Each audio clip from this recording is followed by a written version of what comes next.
Hamas దళాలను Gaza సొరంగాల్లోనే జలసమాధి చేసే వ్యూహాన్ని ఇజ్రాయెల్ డిఫెన్స్ ఫోర్సెస్ అమలు చేయడం మొదలుపెట్టింది. దీనిలో భాగంగా గాజా మెట్రోగా పిలిచే హమాస్ సొరంగాల్లోకి సముద్రపు నీటి విడుదల చేపట్టింది. కాకపోతే గాజాలోకి వచ్చి చేరే సముద్రపు నీరు కారణంగా ఇక్కడ మంచినీటి వనరులు దెబ్బతింటాయనే ఆందోళనలు స్థానికంగా నెలకొన్నాయి.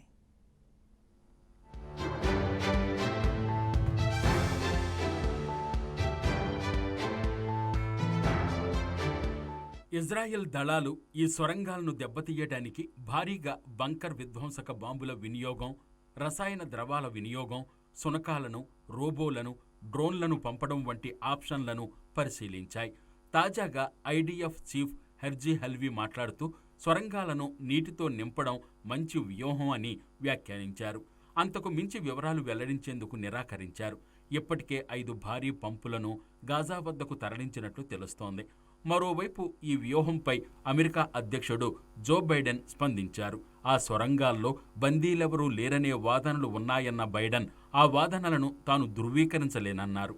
ప్రతి పౌరుడి మరణం విషాదకరమేనన్న అమెరికా అధ్యక్షుడు ఇజ్రాయెల్ మాటలకు చేతలకు పొంతన ఉండాలని కోరుకుంటున్నట్లు తెలిపారు.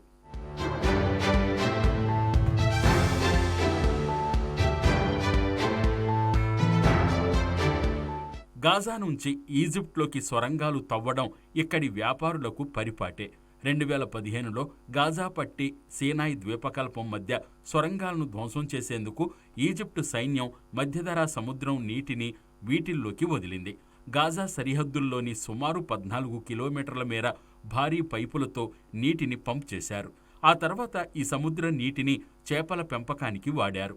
ఈ చర్యను అప్పట్లో చాలా వరకు పాలస్తీనా గ్రూపులు తీవ్రంగా ఖండించాయి. అదేవిధంగా ఆ ప్రాంతంలోని నేల దెబ్బతిందన్న ఫిర్యాదులు వెల్లువెత్తాయి. ఈ చర్య లక్షల మంది పాలస్తీనా వాసుల జీవితాలపై ప్రతికూల ప్రభావం చూపినట్లు 2016లో ఓ నివేదిక పేర్కొంది.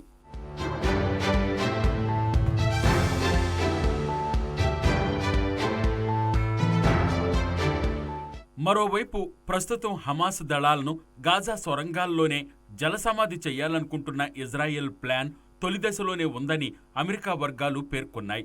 వీటిల్లో నీరు నింపే ప్రణాళిక పూర్తి కావడానికి కొన్ని వారాల సమయం పడుతుందని అంచనా వేస్తున్నారు. ఈ దెబ్బకు హమాస్ దళాలు నక్కిన ఛాంబర్లు, బందీలను దాచిన ప్రదేశాలు, ఆయుధాలు పూర్తిగా ధ్వంసమైపోతాయని భావిస్తున్నారు.